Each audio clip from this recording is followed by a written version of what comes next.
I got one. All right, cool. We'll bring you in first.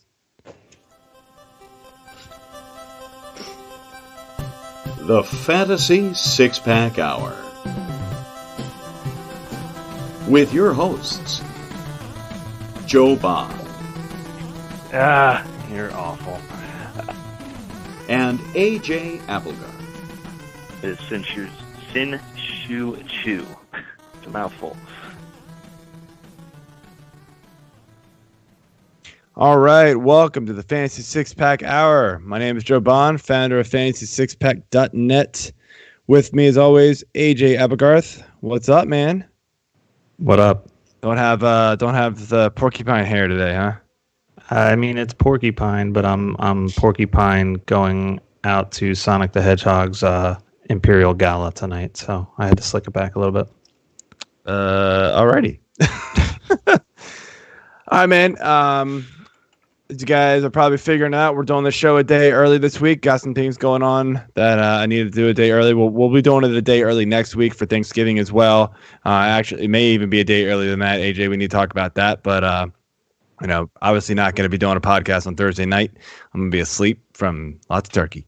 So before we get moving on, subscribe, follow us on YouTube, Periscope, iTunes, Spotify, you name it. Leave those reviews, guys. We appreciate it, and we need them. So bring them on. I'm not begging, I swear. No game on tonight, but we do have the NBA draft. I don't have a lot to say about it because I didn't follow a lot of college basketball this year. So I just know whoever the hell the Wizards pick, nobody cared because they didn't talk but 3 seconds about him. So moving on. Bye week teams this week: 49ers, Bears, Bills, and Giants. So missing a good chunk of people here. Josh Allen, Stephon Diggs, John Brown, if he was actually healthy. The Bears, Allen Robinson, if they ever could get him the ball anymore. Brendan Ayuk. Jimmy Graham. Get out of here, Jeff. Anyway, moving on from that. Jimmy Graham season. Our guest this week, Bob Van Duser from Fantasy Six-Pack, our IDP specialist. That's not all he knows. So we bring him on this show to talk some football with us, get you ready for Week 11. How you doing, Bob? I'm doing well. How about you guys? Hanging in there, man. Happy to be here. Thanks for having me.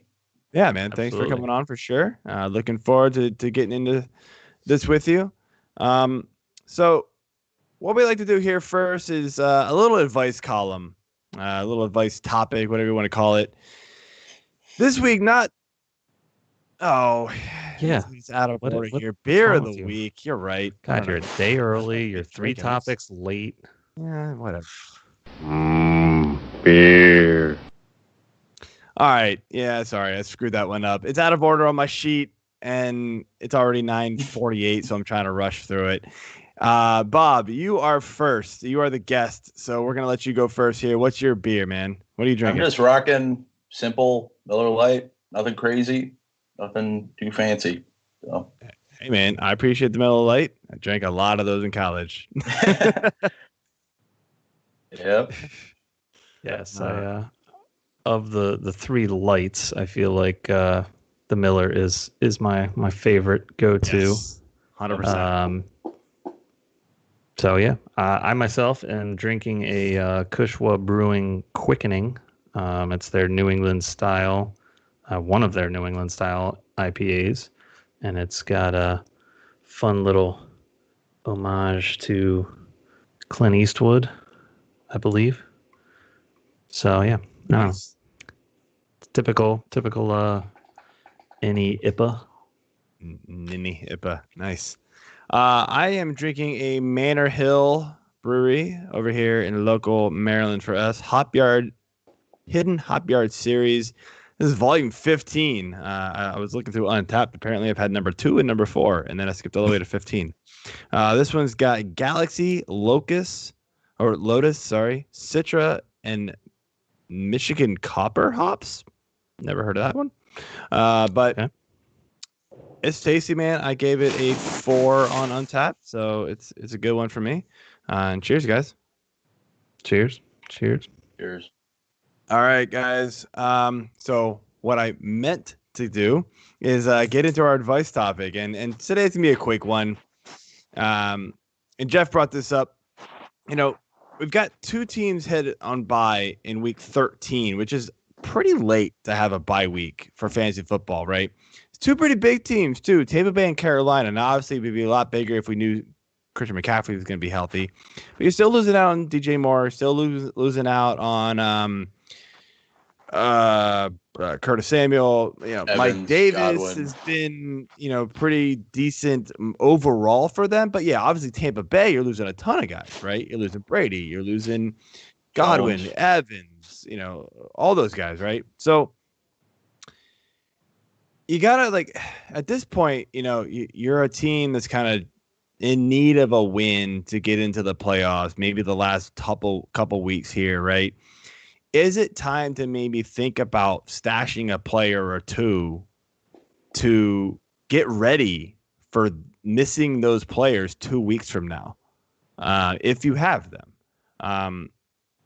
I'm kind of 50-50 on it. And I don't want to cop out and say, it depends on who you have and all this kind of stuff. But honestly, because I don't know if it really does, because who cares if those players are on your team and they're stashing them for good playoff runs if you don't make the playoffs? So I don't know. Bob, what do you think? I'll go to you first. So my big bit of advice would just be not panic, because with half of those players you've been kind of riding without or have been pretty inconsistent for you anyway. You look at CMC, he's been out most of the year. You've had to find a replacement for him. Got one, well, I'm just saying, you've had to find a replacement for him this whole time. Right. So you probably have some sort of option kind of lined up. Same deal with Godwin. He's been in and out, inconsistent. Yeah. Evans too. The only real big hitters there are Brady, but quarterbacks easy to grab on a week notice. And then DJ Moore, Robbie Anderson, those guys, you probably can stream a wide receiver. The only big concern for me would be finding a replacement for Jones. He's been solid pretty much week in, week out, a couple weeks here and there where he kind of disappears on you, loses a fumble, and he's out for the game. Contrary to last week, he goes and blows up after a fumble. But so, I would just say, more often than not, if you're in the playoff hunt and you have these guys, you've probably already kind of made adjustments to be ready to rock and roll to push towards the playoffs. Yeah, you're probably right there. So I don't know, AJ, you got anything else to add here? No, pretty much right in line with my thought process too. I do try to keep an eye on bye weeks, and I don't like always having guys that are in that last week. If I can get around it. I only own CMC in one league, and it's my home league, and he's crushed me this year, along with everybody else that owns him. So, I don't know if I'll even make the playoffs in that league as it is. So, whatever. Yeah. I also have Brady in that league though, so that'll be fun because I have. I think of who my backups are. I think I have Burrow, so we'll see who they have week 13. Hopefully, it's a nice matchup. Yeah, man. Yeah, I think you're right on there, Bob. I think don't panic with these guys. Hopefully you've got some decent bench options. I guess if you're looking at a bunch of guys playing Baltimore or Indy or something like that, maybe you've got to figure something out. But otherwise, hopefully you've done your homework. You've listened to these shows, other shows, read other sites to not have to rely on. You have enough options to be able to pivot when you need to pivot. So let's jump into our weekly topics this week. The first one I want to talk about here is let's just review some of these rookies, man. So, we saw a couple rookie receivers blow up this week, one or two rookie running backs blow up this week, and rookies have really made a lot of headlines this week. And one thing that we've noticed is that usually it's wide receivers and quarterbacks you got to usually wait a year or two on some of them to really work out. Now we get the occasional QB to kind of, be a home run, the first year, usually with legs or something like that. Receiver, you get one or two that kind of come out of nowhere. They just get into a good offense or a bunch of injuries and they kind of, hit home. But usually it's running backs in year one. They just take over. And that's why we saw a lot of them just creep up the drafts ever. So, and I said it this year. I was like, this is finally, I'm in. Like, I'm in on the rookie running backs. Yeah. Shouldn't have done it this year, apparently, because it's not been good. It's been the complete opposite. The receivers have been ridiculously good. And the running backs have been super inconsistent. Now, all the running backs have been super inconsistent, it feels like. But, the rookies are right there. But the quarterbacks have been good, right? Burrow's been awesome. Herbert's been awesome.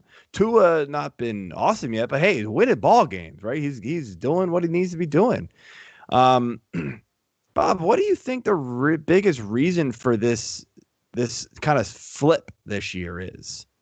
So I think it's kind of just a less of a flip this year, and I think it's going to be something that we kind of see heading in down the road. I think teams more and more nowadays, when they draft a quarterback early, they want to see what they got in them. I think it's a less, they want to groom less and just these guys should be ready to play. Same deal with wide receivers. This year, I think, with how college is kind of playing, or the NFL rather is playing more like college nowadays, with their systems and whatnot. I just think that, wide receivers are more bred for the NFL than they ever were. And then you look at all the running backs this year, most of them were dropped right into committees, as opposed to workhorse roles. The only one you could argue that maybe had a shot at a workhorse role would be Jonathan Taylor.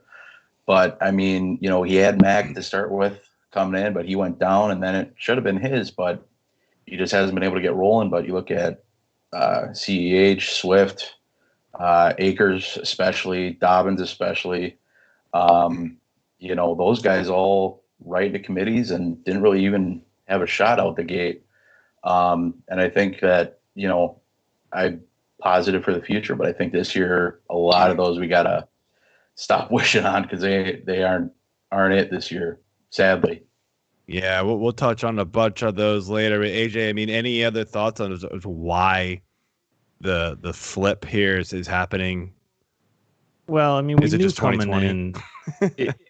Yeah, probably. I mean, we knew coming into this year that there was going to be. It was such a deep rookie class for wide receiver. So it's not really surprising to be like, hey, there's so many good wide receiver rookies out there. Well, yeah, because there were so damn many of them that got drafted. But some of them have struggled more than others, obviously, or missed time, like a Rager. And, Chenault's been kind of meh up and down. But Jefferson's been awesome, and he's really taken in on that role. In that offense for Minnesota. So, yeah, we'll talk about some of these guys here a little bit later, though. But yeah, I mean, I just think it's the committee thing to me is the biggest downside. There wasn't really a big opening for rookies to come in right off the bat and just make a bunch of noise. Plus, missing the training camps didn't help either. So. Oh, you would think that would hurt the receivers more with the timing with the quarterback, but it definitely didn't. So it is very opposite of what we all believe. Like you got to think that running backs can come in like running back, get ball, hit hole, go. Like that's pretty simple. Like I mean, I say it's simple, but like that's what running backs do, right? And they pass protect. Receivers got to learn route trees. They got to get timing with the quarterback. There's a lot more, and that's why you usually see receivers take a lot longer to get into the groove of their NFL career than running backs do. But it just has been the opposite this year. But let's jump right into some of these running backs. And I'm kind of just going through draft order here. And then I'm going to skip a few and we'll hit up a couple like late round guys. But right off the bat, CEH. Look, running back 12 right now. He's averaging 12.5 points a game. So, look, he's not killing you. But, I mean, people were drafting him in the mid of the first round. After Damian Williams went down, this draft skyrocketed. I mean, so he's not doing what people expected, but look, he's not killing you. Like, especially with the running back landscape as it is, like, you're living with it, right? I mean, can he? I don't know if we're really going to expect anything bigger from him down the stretch here. I don't think anybody would expect that. Correct me if I'm wrong when you speak, but does he look like he can be better after this season? I mean, Damian Williams could return next year. Now he could also get cut. He's not a huge cap casualty. But like, I wonder, Bob, what do you think about his value going past this year? Personally, I'm not worried about Damian Williams. He even mentioned that, playing for Clyde here, he mentioned that learning Andy Reid's system was tough. I mean, for a running back, especially, you have to learn a lot of pass protections, a lot of routes, and where Clyde had a lot of practice at in college, he hasn't gotten a lot of that work yet. So I really think that, after this season, like you mentioned, I think Damian Williams is an easy cap casualty, especially with the salary cap getting reduced next year. It'll be an easy choice for the GM there. I'm not too concerned. I'm concerned for his overall ceiling, but in Dynasty at least, redraft, I think he'll, be more of a draft value with how he kind of burned people this year. But yeah, I'm not really concerned with Williams at all. I mean, I'd be more concerned with Bell. They brought him in, and he hasn't really done much yet. But again, it's a learning curve. You've got to pick up all of this stuff from Andy Reid's offense, and there's a lot to it. So I mean, they still have Darrell Williams. They still have Darwin Thompson. I mean, they just have a stable of running backs. So I would not be surprised. Bell. Yeah, that's what I was just saying. So, I don't see them keeping all of these guys at all. I wouldn't be surprised to see Darwin gone after this year, along with Williams, Damian Williams. Darrell, I think, could stick around. He's kind of shown more consistent flashes, at least last year, not as much this year, but I don't feel like he's really gotten much of an opportunity this year either. I mean, CEH, though, I don't own him anywhere this year, and I probably won't be able to get him at all for next year, so it doesn't bother me. Yeah. So, all right, well, let's move on to the next guy here. We already mentioned his name, and that is Mr. Swift up in Detroit. So, I mean, he definitely had to deal with being buried on the depth chart this year. He was hardly used some weeks thanks to the late AP signing. Now, all of a sudden, he's basically the man. I mean, do you think he could finish as the top rookie running back? I mean, he's running back 14 right now. So what are your thoughts on week 11? Yeah, or week 10, I mean. So what are your thoughts on Swift, Bob? I think it's Swift season now. I mean, with Clyde's inconsistency, if they're going to keep, feeding, whether or not Galladay's in the lineup and how Hawkinson does, their best player in the offensive side of the ball, I think it's his race to lose, honestly. Yeah, that's all I got for him. Yeah, dude, I'm all in on Swift at this point. This week I got him really highly ranked as a running back going against Carolina. It's just one of those, like, if they're gonna feed him like they did last week, especially both running and passing like that, dude, he's gonna creep in easily to the top 7, 8 running back overall, if not higher, dude. Like, he really is going to just jump, because it's not really the point difference between some of these guys, like, isn't much. So he just needs a couple blow up weeks there where, he could do it. And I mean, it's you don't always want to believe the coaching staff, but when they came out and said he was the starter, like they meant it. And so you've got to believe that they really do mean it. I mean, like there's no more trying to win ball games with Adrian Peterson. There's no need to. Like the Lions are terrible. They just need to see the future and get Swift a lot of work. And so now anybody who held on to him is going to reap a lot of benefits. He's this year's Miles Sanders. You watch. Yeah, I could see that. Yeah. So next guy here, and probably going the opposite direction of Swift, is Jonathan Taylor. Oh, what a shit show this has been, dude. I mean, came out kind of hot. I mean, not lighting the world on fire, but I mean, he was good, man. Double-digit points, 5 of his first 6 games. You know, got banged up, but ever since, he's never topped double digits. He's seen his carries and snap count drop each week. We've seen Wilkins, we've seen Hines outperform him tremendously in, you know, variation of whoever it is each week. So, like, where are we going with Jonathan Taylor at this point? Like, is he, like, I don't, you know, I'm not cutting him because he's still the starter, air quotes, starter, right? So, like, in the running back landscape is so crap this year. Like, you're not cutting somebody like Jonathan Taylor, but like I've got to think, unless you're just in dire straits, you're putting him on your bench, right, Bob? Oh, for sure. I mean, you look at it, Reich's running pretty much a hot hand approach, and JT's a guy that you need to feed to get him hot. And, you know, when you put in Hines and he's a spark plug off the rip, what do? You send Taylor to the bench and, you know, give Wilkins some touches here and there and feed Taylor back in. But when, you know, you have Hines just going off, I'm hopeful next year, but I think it's tough unless you need him this year. It's tough for me to be positive on him. Yeah, sadly.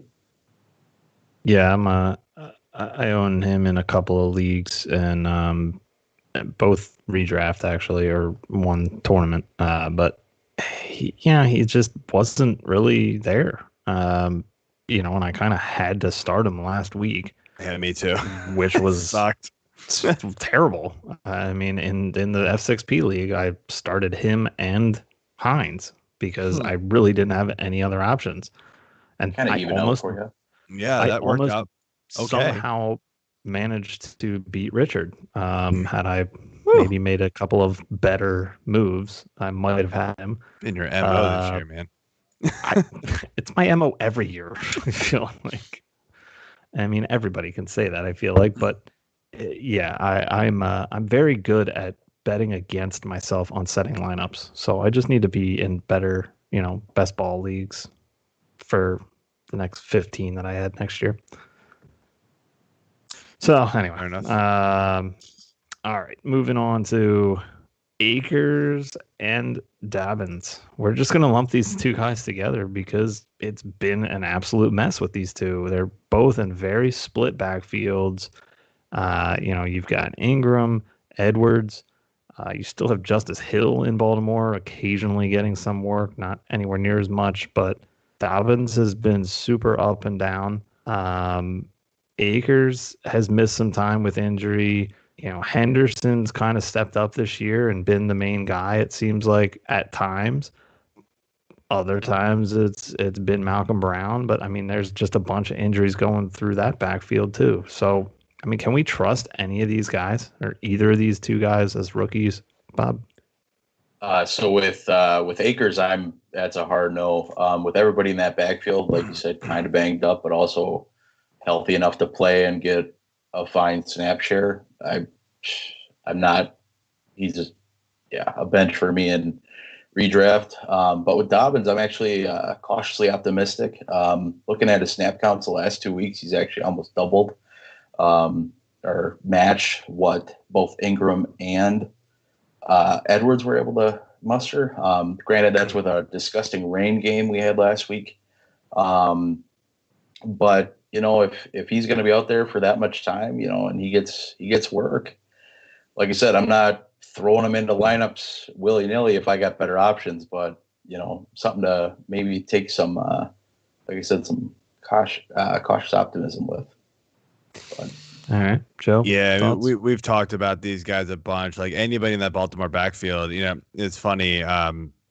Matt Hicks, love him to death, but like he sent out a tweet and it was just like, oh, Gus Edwards leading the Baltimore Ravens backfield in snaps and yards and touchdowns, and I was like, who cares? Like it doesn't amount to anything. So like Dobbins could do the same thing, and like everybody would probably be a little more excited because it's the rookie. But like it doesn't matter. It's a 3-headed backfield. Now Ingram's back. Like you can't start these guys right now. If you do, you're just hoping one of them falls in the end zone. That's pretty much all you're getting. Right. Akers, kind of the same thing, but he's not getting the touchdowns, not even close. And he's got the worst yards per carry on that team. So like, I don't want to start any of these guys. Like Dynasty, you're holding on to him. You got to. But redraft, like, if there's some hot waiver wire ad that you need, like, I wouldn't care if you drop. I dropped Akers weeks ago, and I don't care that he's getting 10 carries right now. It's just not doing it for me. So, I mean, I'm going after, the McKissicks right now, like, because at least they're getting 7 catches a game. It's giving me more than Akers is. 10 carries for 40 yards if I'm lucky. Speaking of Washington, though, the rookie Antonio Gibson, he's running back 11. Pretty inconsistent though. Like I was looking at his game log, and like he's got 3 games of 18 plus. 2 of them were in the 20s, so those are awesome. Everything else is fewer than 11 or 11 or fewer. And then a few of those are actually in the single digits. So like really fluctuates, right? And of course with Alex Smith in the lineup now, you're looking at, Mr. Checkdown, but he's not really looking to Gibson as much. He's looking to McKissick a lot, like what I just kind of alluded to. I mean, obviously we're not cutting Gibson at this point. I'm not even trying to say that, but like you're probably just plugging Gibson in, hoping for the best. But like maybe next year, like, do we think this could get more consistent work from him, or is this kind of who he is? So I'm thinking with this season, I think he could even have some consistency. My reason being, who's a more consistent quarterback than Alex Smith? Then you look at, his play last week, how he did last week. Offense kind of goes as the quarterback goes. Alex Smith could do some wonders for him. And then you look ahead to next year. I mean, too much is up in the air with that quarterback situation. If they stick with Smith, if they bring in a rookie, lots up in the air there. But I think for now, I'm again cautiously optimistic that he could be a little more consistent in our lineups.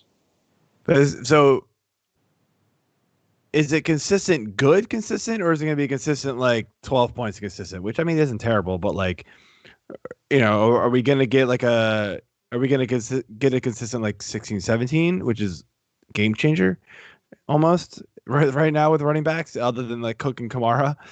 Sure. Or are we getting like a consistent like 10, 11, 12, which again, not going to kill you, but people want more. Yeah. I mean, I think, you look at it, I think you could hit that 12, 14 range, and then you have a chance for, he's an electric athlete that he is. He can just, take a ball to the house anytime. So I think, you get him more opportunities on the field and more just being on the field, having him out there, again, optimistic. But, I think he's got a shot with Smith as opposed to, what Haskins and Allen were doing. I mean, Alex Smith at this point, it's no world. Well, he is a world beater, but, he's not, MVP candidate Alex Smith like he was. But no. World's better than he was, or better than he had with Allen and Haskins. Yeah. So, yeah. Yikes. Yeah, I mean, it's got comeback player of the year written all over it. As soon as he stepped on the we field, knew that going into the season anyways, but it's done. Yeah, definitely. He took one snap. Trophy was done. Yes. Yeah. So, I don't really have much to add on that one. So we'll just go. Yeah, we'll just go in with our last guy here, and that is Mr. Robinson, James Robinson. So he was an undrafted free agent, and he's basically running back 4 on the season, 148.2 points. I mean, he's been really good overall so far this season, and he basically is the man going forward for them. He's been solid as of late, carrying the ball 20 plus times. That's the last 3 games. You know, the Jags seem to have found their future running back now, which isn't at all anywhere near the headache that was Leonard Fournette. So that's got to be a relief for them. But what are your thoughts on Robinson? I mean, I love him purely on the price he came at the start of the season. Practically free if you got to him. There was one league where, everybody went and blew all their fab on Ozigbo and Armstead. And I'm like, I'll pick up this Robinson guy on a whim. And, those leagues, I'm sitting pretty. Yeah. But, and then going forward, I think the best thing about him is, the fantasy world is basically split 50-50 on the guy. And I'm thinking he might have like 3rd round value at what he is, which is mind blowing to me because there's still people that hate on the guy when he's, essentially lit the rookie running back world on fire this year. And, I think if it ain't Swift, if it isn't Gibson making a late push or Clyde does a little better, Robinson's your rookie RB1 this year. Dude, I'm so mad at myself. I got offered a trade after week 1 in my Dynasty League to take Robinson and give a 2nd round pick. And I was like, I don't know if I believe in the guy. I thought Zigbo would be back soon. I thought Armstead would be back soon. I thought it was going to be crowded. I thought this team was going to be terrible. I thought they'd be passing a ton, and he wasn't going to get the work. They've said, screw that. We're going to suck anyway and still give this guy a ton of work, which makes no sense. Like, literally, like, no other team does this, right? That's a jinx. It's just weird. So, but he's been phenomenal. And the one thing that has killed me this year in that league has been running back. And then I lost a couple people to injury, so now I'm selling off. But whatever. Sure. But, had I had him, I would be in way better shape than I am currently. Still wouldn't win because my injuries have just demolished me. But whatever. No, he's been awesome. I think if you have an owner who has him in Dynasty and doesn't believe that he's the guy for the future, I don't see how the Jaguars go away from him. Even if those 2 guys come back, I do not see how they go away from him. He has been nothing but steady and reliable for them, and they've got to lean on him until they can get more around that offense, including a quarterback, and who knows where they're going for that. So, all right, let's jump over some receivers here. And again, starting with the top in the draft, Henry Ruggs. Ooh, I don't know what to think about Ruggs, man. Like, everybody kind of went when they drafted him, when the Raiders drafted him in the first place with the first receiver. But you thought, all right, I mean, look, they got a plan, right? Well, first game out, caught a long pass. You were like, all right, I mean, didn't do awesome, but caught that pass, flashed, and he's done that. That's all he's done. He's flashed. Caught the long TD catch the one game. He's never topped more than 5 targets a game, though. It's not happening this year, clearly, but does it ever happen? Could he turn into maybe a Tyreek Hill-ish type of player where Tyreek Hill wasn't awesome his first year, maybe even 2, but then eventually figured it out? What do you think, Bob? Yeah, I mean, like you said, it's not happening in 2020. There's no doubt about that. I think he has that type of potential that Tyreek Hill. I think we could probably end up with maybe more of a Deshaun Jackson Hill mix, kind of that type of in between those players. I mean, you look at he's not getting any work. He's not getting the opportunity. Hardly getting any snap. I mean, he's getting decent snaps, but he's not getting anywhere near all of them. And tough to trust. I mean, at the redraft, I don't want him. And then Dynasty or next year redraft, you could be looking at a post-type sleeper. I doubt it. but he should be super cheap next year if you Yeah, want to take a shot on him. But he's worth the shot, one of those freak athletes. Yeah, I mean, the athleticism is definitely there. I don't have any interest in Ruggs either.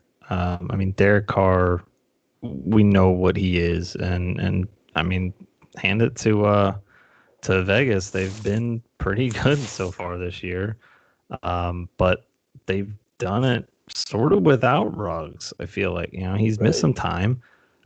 Edwards, their other rookie, has missed some time. I mean, Ruggs just hasn't really caught on yet. And I think if you're that interested in him, you want to hold on to him, fine. I mean, I don't fault people if they want to. I'm just not going to be one of those people. So moving on here, we've got Mr. Judy, Ruggs' college teammate, out in Denver. So they play against each other now. I mean, he's seen fairly consistent targets all season, but other than really one big game in week 9 versus Atlanta, who sucks against receivers, he's really failed to capitalize. And, can we really blame him, or do we have to blame Locke? I mean, is Judy just overmatched? I mean, what are your thoughts on that situation, Bob? I really put a lot of this on Locke, whether it's his shoulder or not, him, TBD. But, I think Judy's a star athlete in the making, and just got to get him somebody throwing the ball, whether that's Locke or not, TBD. Yeah, Joe? 100%, man. I mean, we talked about this before the season with Michelle. Yeah. It's not a Locke. Neither are we. He's had a couple of big games, but it's been all like second half hero ball. So yeah, not working out very well for him. Injuries set aside. So next guy here, we got CeeDee Lamb, and man, CeeDee Lamb was lighting the world on fire with Dak healthy, man, but it's not been good since. Yeah. I think if Dak was still healthy, we'd be talking about him being the best rookie fantasy receiver. Yeah, but I mean, I gotta wonder, like, where do you think his value is? Great, he's gonna be up here in the beginning, and then he's gonna drop, right? So, like, do redraft league players have a short-term memory and forget about those early great games, and they draft him, and he's gonna be a bargain next year, or should he be a bargain next year? Maybe. I mean, I think personally it comes down to the quarterback situation, what plays out there. I mean, I think if Dak comes back, that's what I'm right. If Dak's there, I think you're looking at a second or third round pick. I don't think, with how great he was, and how many people probably feel like they missed out on him. I don't think he was that much of a value. But I mean, anybody else at quarterback, I think you're going to get a big value on him. But will he really be a value with that quarterback? DVD. Yeah, AJ. Yeah, Lamb, I mean, like you said, he was awesome with Dak, and they just have had terrible luck since Dak went down, with Dalton just being completely overmatched, and then him going down, and then their third stringers not really looking like anything more than fourth stringers. So I think with Dalton coming back this week, I do feel like hopefully they can build some sort of a chemistry there. I mean, you can't cut ties with this guy. He's too good. He's been too good, and I think he's going to finish the year strong. This division is absolute trash, as we've already talked about multiple times, multiple weeks. It's so up in the air. So, if Dalton can kind of right the ship here and get this offense going with all the talent he has around him, aside from Lamb, look out. I mean, it could be dangerous.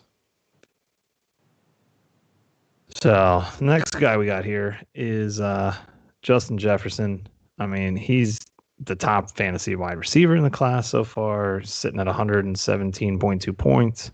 He's got 400-yard games, which also leads the rookies. Obviously we wish we could see him in the end zone a little bit more, but it's not necessarily his fault with Thielen and Cook getting so much of that work. What are your thoughts on Jefferson? For me, he's, my favorite rookie wide receiver going in. I really like Lamb, but, Jefferson could have stole my heart in the pre-draft process. I think touchdowns will come and go, but I'm not ultimately worried. I think that's just part of who he is as a player. I think he'll have big games, down games, but, has the yardage floor to make up for it. Joe? Yeah, dude, I love Jefferson. He was one of my, I thought he could be the best rookie this class just because of opportunity. So I'm not surprised at all that this is happening. It was just a matter of Kirk giving him the ball enough. And so he seems to have fallen in favor big time. And that's good to see. So next guy here, jumping over the 49ers, we got Brandon Ayuk, who, I thought was drafted a little high. I knew he had talent, but I just was kind of shocked with this move. But the 49ers desperately needed it. Little did they know at the time. I mean, he's been good, right, when featured and healthy himself. But again, he has to be featured. The 49ers seem to only be able to support one stinking receiver at a time. And when Debo's healthy, he's the receiver. And then Kittle, right, he's the tight end / receiver. So, can Ayuk be valuable going forward when everybody's healthy on the 49ers? Or is it going to take injuries to keep him valuable in fantasy? Personally, I think, first get a quarterback in there that's not Nick Mullins, CJ Beathard, or Jimmy G. Go from there. But assuming all, Jimmy G they have their ideal option. Personally, I have Ayuk over Debo. Just not a big Debo fan. Then I think, ultimately it comes down to Kittle first, and then, your choice of Ayuk and Debo. But and 50 running backs. Yeah, right. No kidding. Whichever running back is the show of the week. But I lean Kittle first, and I can't really rely on anybody else consistently, at least at this point. Yeah, I like what I've seen out of Ayuk so far, but that offense is just feeding the hot hand regardless. So, when he's been good, they've just continued to feed him. If he's fallen out a little bit, they stop. So I just think there's too much of an inconsistent outlook on that offense, and they want to be a run-first offense. I feel like, when they have their guys healthy, obviously that's a problem right now. But yeah, I'm not a. I could go either way with him, I feel like. So next guy we got here is T. Higgins. He's proved a lot of us wrong this season. I'm going to say that Joe wrote this, so this is him especially. Joe thought that it was going to take an AJ Green exit, or come on, you didn't think this either. I think a lot some of other injury. I'm 100% with you. Everybody never thinks that at all. Okay. Just kidding. But yeah, so he's been proving us wrong. He's basically been told to move aside, and he's taken over. AJ Green, that is. So what are your thoughts on Higgins? I wish I would have bought in sooner. That's about it. I agreed with Joe. I thought I was going to take AJ Green injury or being traded, cut, whatever the case was. But he's been awesome to say the least. I can't wait to see what he can do in the future.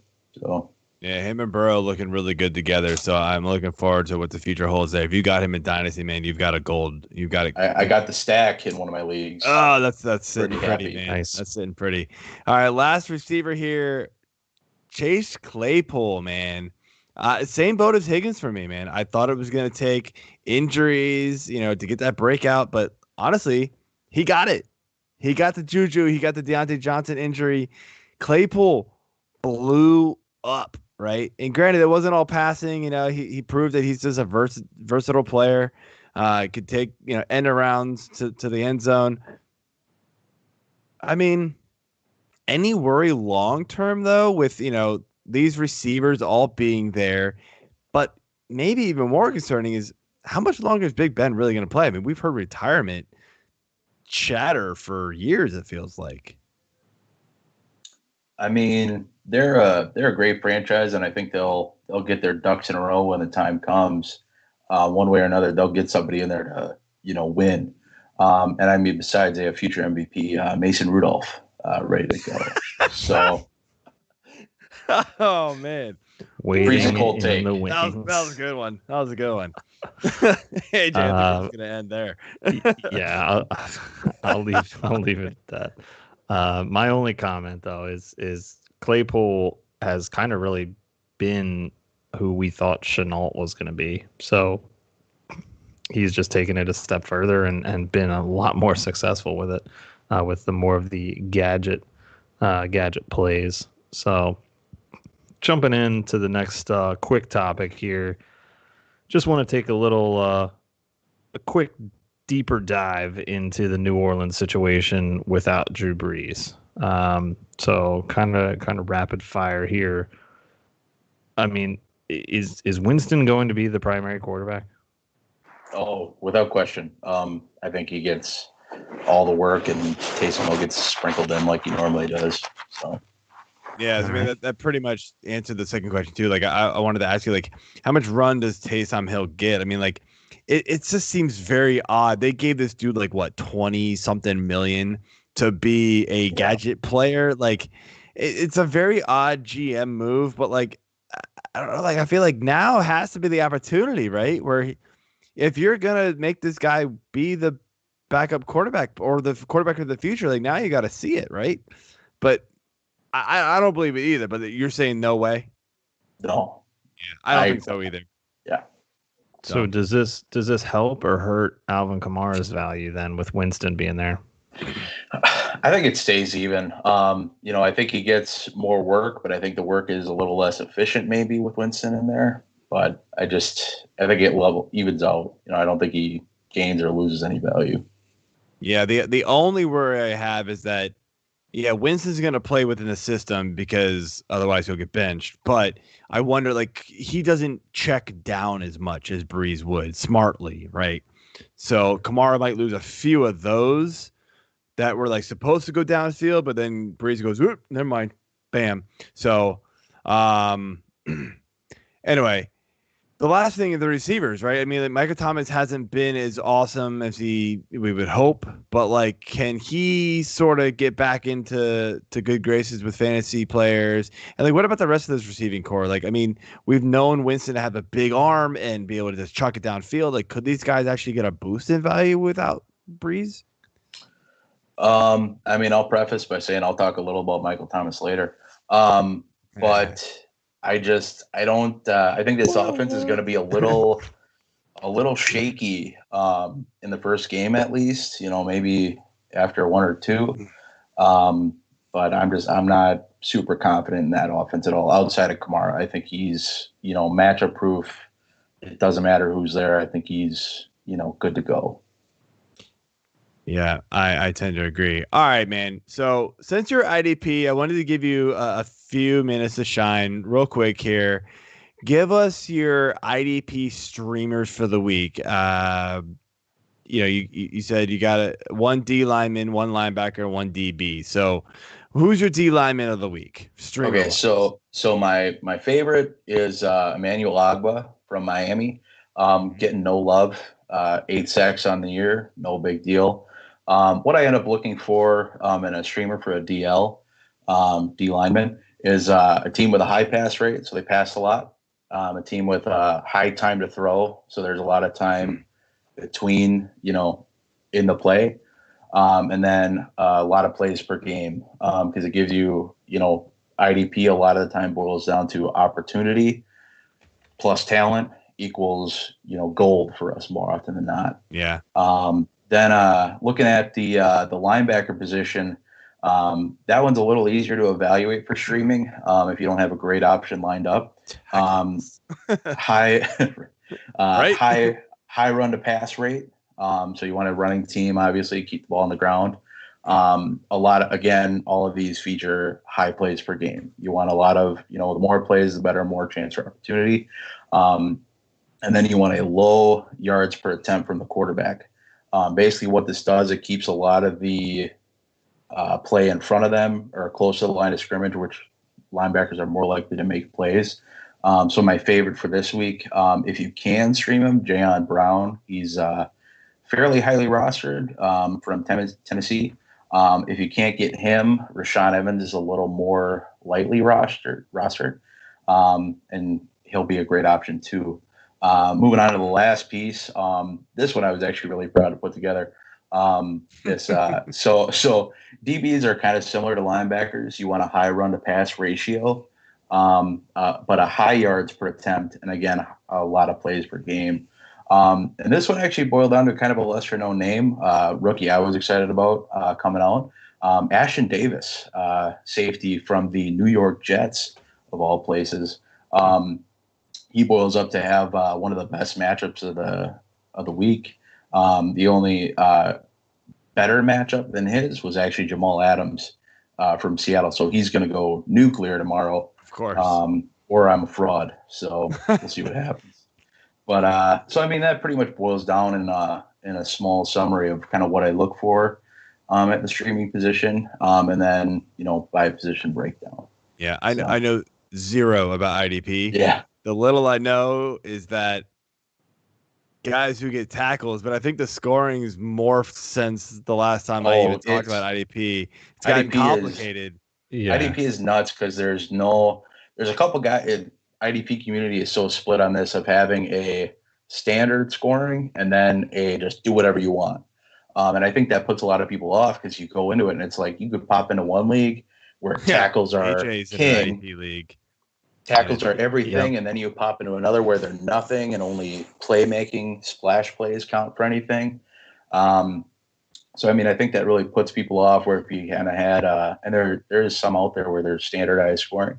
And I think if you were to have that set in place and then people get comfortable with it, and then, if you want to tweak it, however. I don't like team defenses. I would buy into the IDP if there was kind of a more standard approach to it. Sure. But yeah, you're right. Like I've looked at leagues and I'm like, wait, why is this is crazy. Like, it's just too off the charts. Like everywhere you look. It's nuts. But I agree. Like, I don't want just the guy who's going to rack up 140 tackles. That's going to be the best player. Cause like, that's your middle linebacker. Yeah. Well, Blake Martinez, who is terrible at real life football. So, right. I mean, yeah.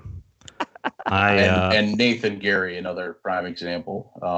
So right, just real quick, I want to touch on my league. So I'm in a 32 team league.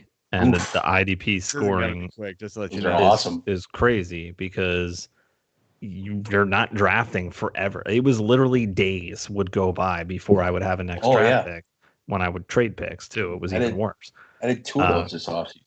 And it's a great league. I really do like it. And it's one of the ones I'm actually doing pretty well in. I've lost. My team is the Denver Broncos. I've lost to the Chargers twice now. They're winning my division 10-0, and their points for pretty good. Joey Bosa was my first round pick, and I was towards the end of the first round. Both times I freaking played the Chargers, he's been out. So I don't know what the hell that means, but it's been really annoying. So bad luck, yeah. No, he's been a rough roster spot this year for IDP owners. I mean, IDP players. He is. Been a disappointment to say the least. A guy who was expected to be a top 1 or 2, and he's been really good when he's played. Yeah. I mean, the couple of weeks that I've needed him against that team to try to gain ground, it just hasn't happened. So anyway, all right. We're gonna jump into some injuries, Bob. We're just gonna kind of rapid fire through these. This is more of a news segment here. We're gonna maybe pause once or twice if there's like a question that we have, but it will be very far few between. So obviously we know Christian McCaffrey's out this week with that shoulder. People were hoping he was going to come back, so that's significant there. Drew Brees, barbecued ribs. What? Like He's it. out? I'm just kidding. Shut up, AJ. You screwed me up. That's one of the Drew polls. Brees, ribs and punctured lung, not good. Jermichael Hasty on IR, collarbone, he's out. Quarterback, a lot of them this week, man. It's crazy. Teddy Bridgewater questionable with a knee. It's like a MCL sprain. Like I don't have any idea how he expects to play. Every time you ever hear MCL sprain, it's like 2 to 3 weeks. But Teddy Bridgewater is questionable. Okay. Big Ben did not practice. He's always off Wednesday.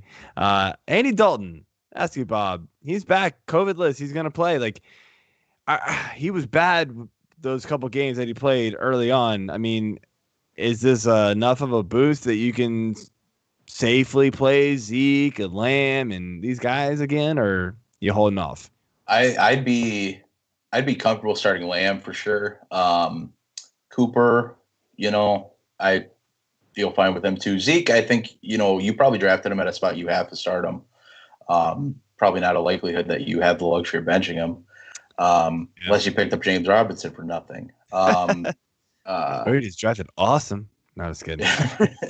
But I mean, I'm confident. That team showed a little fire against Pittsburgh in Week 9 before their bye week. So heading into their bye week, they went in with a little steam. Even though they lost.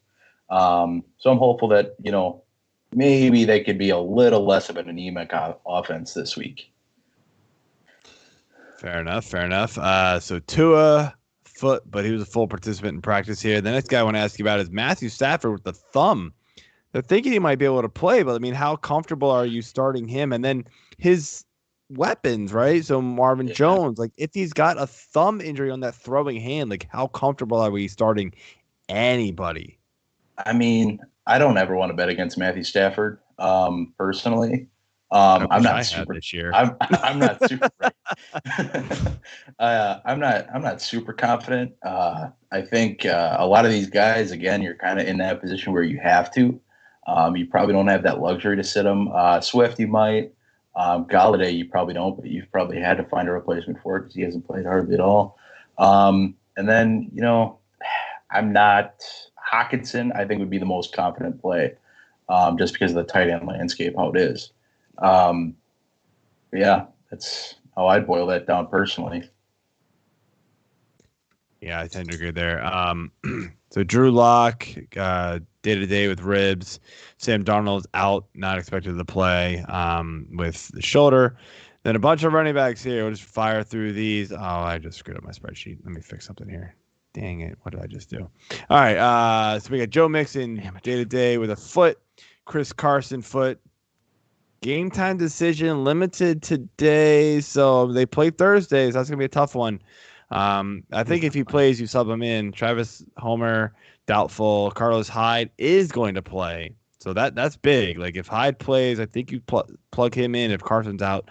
Jalen Richard, chest did not practice Wednesday. Matt Breida, full practice Wednesday, should play. So those Ahmed owners maybe should hold themselves in check a little bit, but I don't know. I am worried. Expect from Breida. I don't think I am either, but Breida sucks. You do have to worry a little bit, right? Nah. Damon Harris, chest and ankle, limited practice Wednesday. I will say this: Sony Michel's supposed to be activated this week. He shouldn't make any noise anymore, but like it's Bill Belichick, so like it would be very New England. Right, exactly. So who the hell knows anymore? Duke Johnson, illness, non-COVID apparently, so take it for what you will. And then Alvin Kamara, ankle, limited practice Wednesday. I don't think we're really worried about there. So AJ, let's go, man. All right, Galladay, hip. He did return to practice, albeit limited. His teammate Danny Amendola also dealing with a hip, and he was a DNP today. Tyler Lockett is dealing with a knee sprain. He's a DNP. I mean, it's no doubt that he plays. It's Pete Carroll, so I'm not too worried about Lockett. He's already Traquan, said what's that? Yeah, he's already pretty much said he's comes out and he's playing. Yeah, exactly what I was just saying. Traquan Smith, his concussion. I mean, he was absolutely obliterated last week with that hit. So hopefully he comes out of that. He was a DNP. Calvin Ridley with the foot injury was limited practice. He's hoping to play in in that same game against New Orleans. Juju Smith-Schuster is non-injury, just did not practice. Him and Big Ben must have been out, partying or something. I don't know. Alan Lazard has been activated from the IR. He was a limited participant on Wednesday today.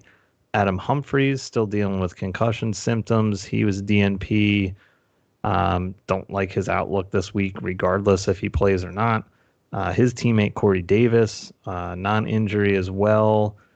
He must have been out with Juju and Ben. DNP. Marvin Jones was a DNP. So the Lions receivers are looking really awesome this week, along with Stafford. I mean, what were these guys doing? Why are they all hanging out together? Do they not know that football's not in a freaking bubble? Anyway. They're not in a bubble. That's what I just said. They're not wrong. in a bubble.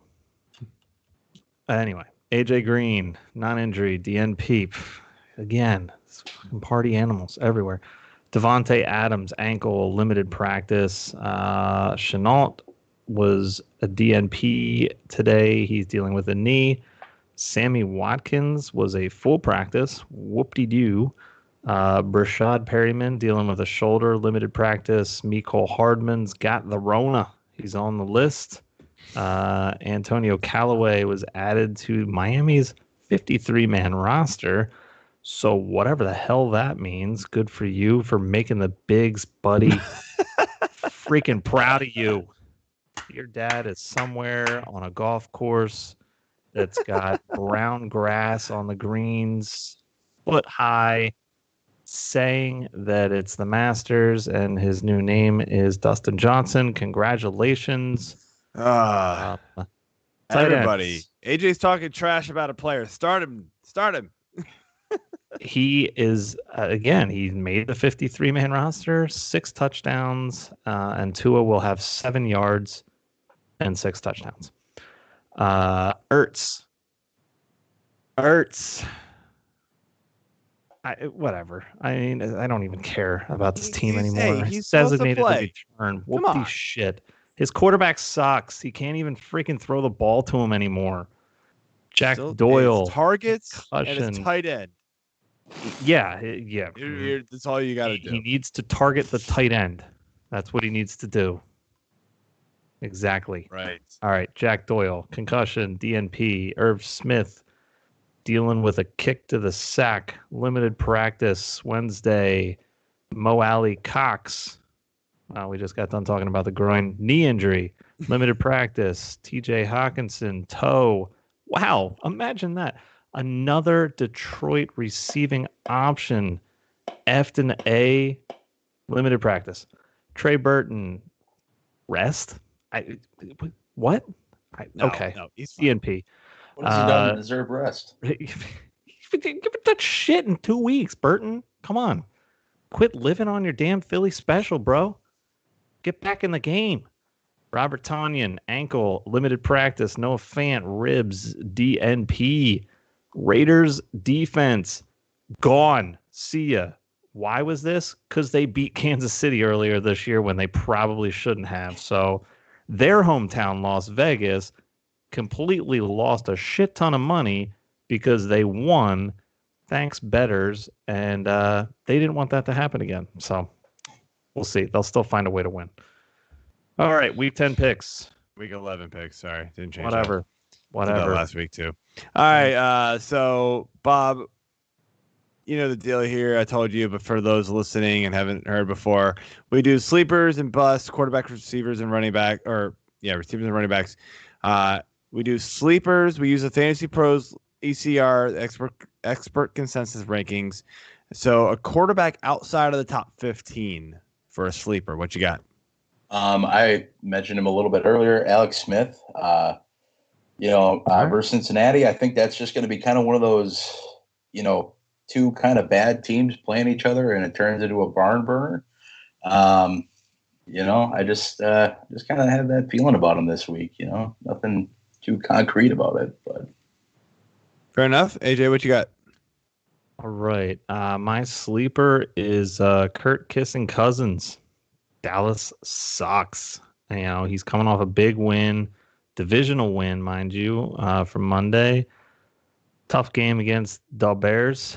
Not really happy with that outcome, but Cousins has been good, and I think he's gonna have a little more you like that coming your way. Maybe. I am a little worried about that just being a big Dalvin Cook game, to be honest, but I can see them scoring a couple before it gets to that point. That's fine. He can still sit on the sideline and cheer on Dalvin, even though he's handing him the ball. He'll somehow make it to the sideline while he runs for 80 yards. Well, just watch. It'll happen. Okay. Mine's Jameis Winston. He gets Atlanta this week. We know his ability to fling the ball down the field.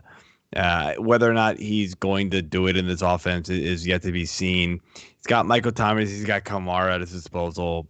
I mean, if you're streaming quarterbacks, Winston's got to be your guy, I think. So, any running back outside of the top 24 is your sleeper, Bob? Well, my original pick was Nyheim Hines, but somebody decided to take him on me. You can still pick him, and I'll just shut my mouth. He was ranked what, 40th? Yeah, that's crazy. Somewhere, it's just like what? Okay, but no, I outside of him, I kind of like LaMichael Pirine this week against Chargers defense. It just can't really do anything. They did say he was going to get the rock, so sure. You never know. I mean, believe Coach speak for one. Yeah. Hey, it paid off for DeAndre Swift in Detroit. Totally different situation. I was gonna say, but a lot of different talent level there. But I also had P. Ryan. Sorry, only fair. Gase claims he'll be getting more involved, more touches. You still got Dino Gore there to steal some playing time, but it's a fairly decent matchup against another struggling team. So he could surprise this week, in case you haven't heard yet. Yeah, thanks, Bob. 5 carries, 1 target. Bob gave mine away. It's Nyheim Hines, and it's obvious. I mean, he's like the 40s, man. It's crazy. Like, are we believing Frank Reich when he says Jonathan Taylor is going to be the starter? I don't care if Jonathan Taylor's on the field for the first snap. He's not getting as many touches as we hope. It's Nyheim Hines has also been way freaking better, and they're putting him in better spots. They're getting him the ball in space and letting him move. Jonathan Taylor, here, hit the ball, just run up behind our center. Bam. They're just getting smashed. It's not working. Yeah. So Hines is the guy, dude. Absolutely. Wide receiver. Anybody outside the top 36? Bob, go. Sticking kind of with the Colts team, I actually like Michael Pittman. He faces off against Green Bay, who has been a good pass defense. But hey, guess what? They're missing both their starting corners, which is on par for a Packer defense. And Pittman showed up big on Thursday night last week. I think they, look to ride him again. So I almost picked him. What you got, AJ? All right, I'm going with Old Man River. Fitz. He's got a bit of a capped ceiling. A deep dive here. Deep dive. Bit of a capped ceiling because he's not getting a ton of yards. He's got a lot of little dink and dunk throws, but he's getting a shit ton of targets. He had 8 targets against Seattle in Week 7. He caught all of them, 62 yards. Okay, well, whatever. He's a bit of a risky play, like I said, but he's going to find the end zone this week. And by this week, I mean tomorrow. And he's old? I don't care. You didn't see him on the injury report out with Big Ben and because he doesn't run anymore. And can't get injured. Everybody else doesn't get tackled, doesn't get the ball. It's fine anyway. Mine's you might like that say DeAndre Ball that everybody's been blowing their load over this past fucking 4 days. That was supposed to go to him. What? Anyway, Jalen Reagor is mine. AJ, you might like this, man. Look, he's getting more involved in this offense. They're playing Cleveland. The secondary has been exposed in the passing game. It could be, a pretty big game for him. I know they're getting, more weapons back, but that could also just mean more space for Reagor, and he's got the speed to go over the top, and hopefully Wentz can just hit him on target, which hasn't happened a lot. So we'll move on to our bus here. Quarterback. Do you Bob, realize anybody inside the top 12? I'm going to roll with Deshaun Watson versus New England. Mm-hmm. Just kind of been a inconsistent, anemic offense. And that New England defense playing tough. So that's my pick. Except for the one game. All right. Also mine. I mean, basically they pretty much shut Lamar down for most of the game last Sunday night. Aside from, I mean, I guess you can call it garbage time. I mean, he had to play that way. But yeah, I think New England's going to be riding pretty high after that win. So yeah, I'm not a big fan of Watson this week either. Yeah, so mine, and I know Bob's gonna yell at me. Aaron Rodgers, man. Like, look, I don't think he's gonna suck, but I think he could disappoint this week. Dick. Fucking absolute dick. Told you, loud noises, right? Loud noises. Get a Packer guy on and you just start bashing him. That's cool. Yeah. Like, look, welcome to the show. Aaron Rodgers sucks. Aaron Rodgers, he had one bad game, right? And it was against a good defense, Tampa Bay. He's now got another good defense in, and it's Indy. So, like, he hasn't exploited good defenses yet. He's played against a lot of mediocre to bad defenses this year, and he's just been crushing it. Now, Aaron Rodgers is on a different level this year. He's just trying to go out and just make a statement. So, Rodgers could still have, 2 touchdowns and 200 yards, but I don't expect the big game from him that we've gotten in other weeks. So, we'll see. A running back inside the top 20.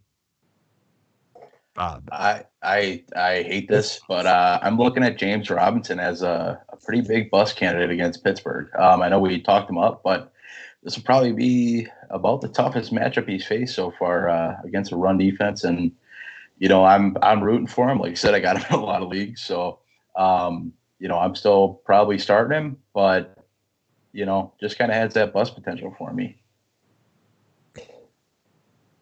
I think you and AJ, I need to take you to the principal's office because you guys cheated this week. Like, this is you guys are like, this is what, third, fourth player?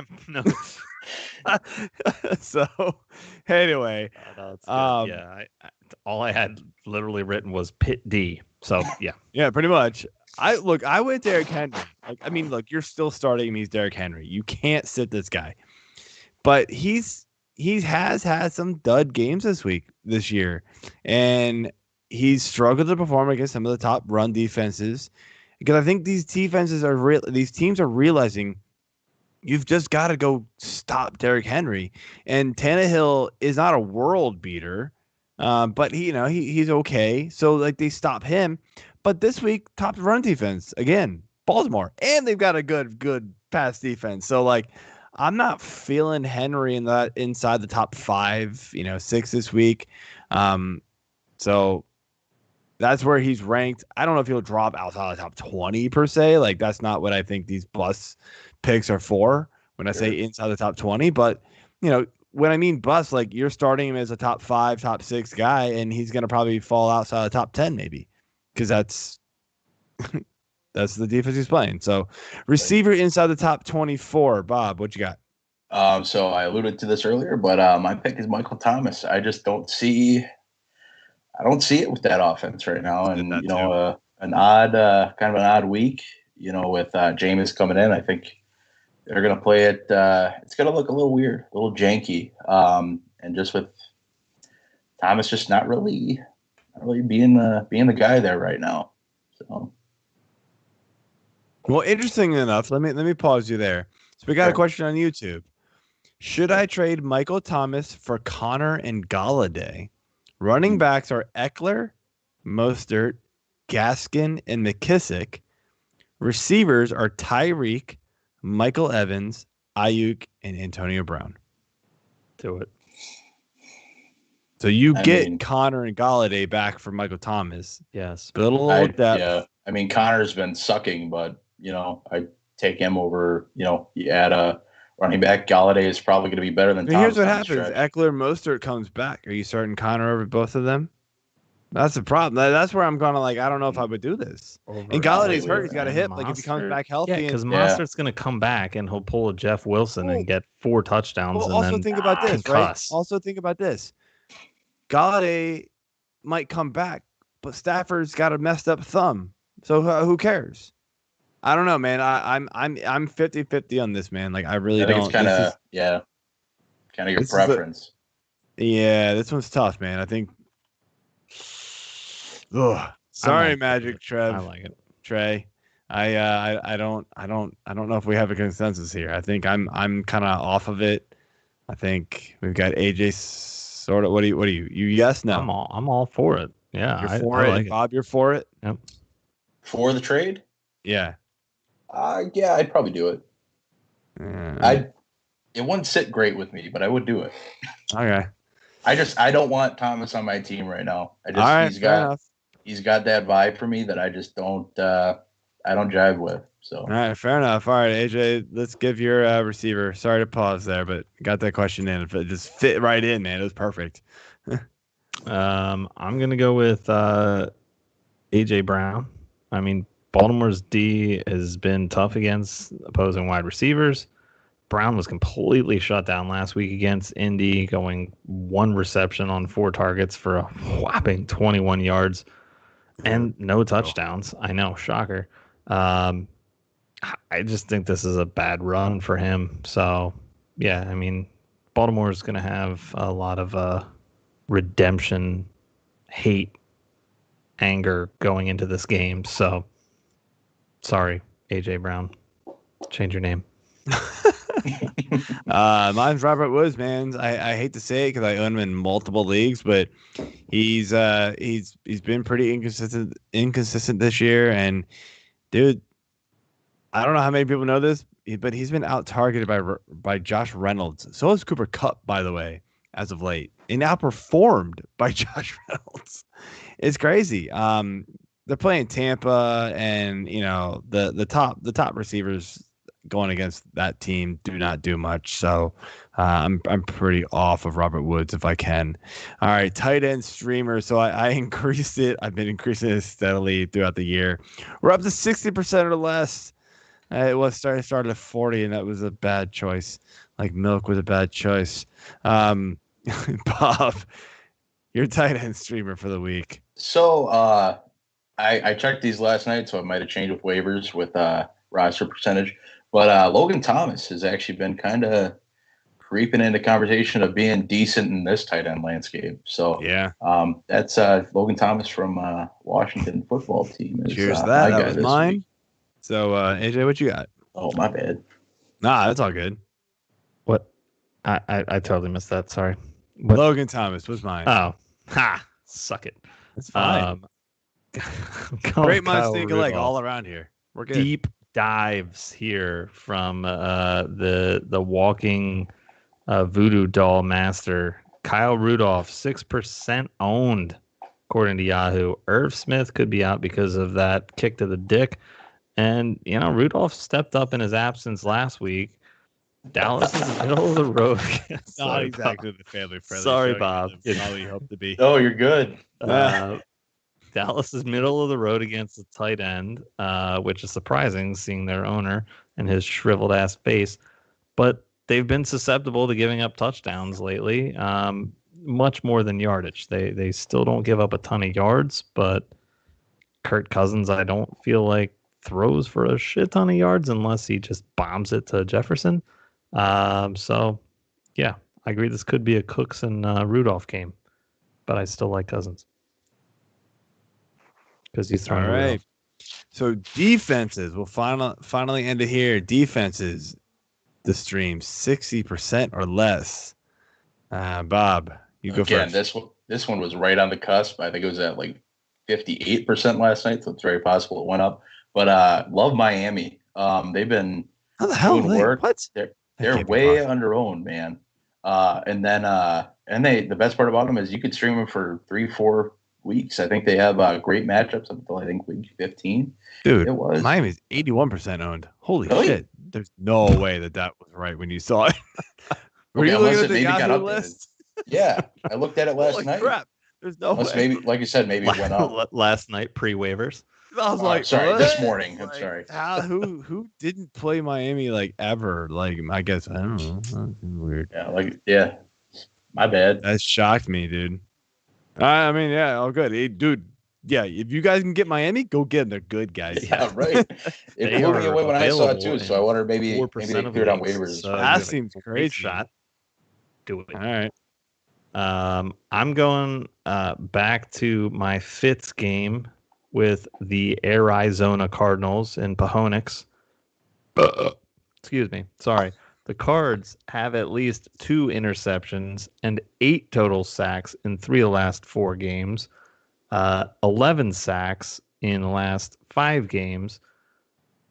3 interceptions and 2 sacks against Seattle in Week 7. Sure, it was high scoring. Sure, the Cardinals still had a pretty good game thanks to those stats.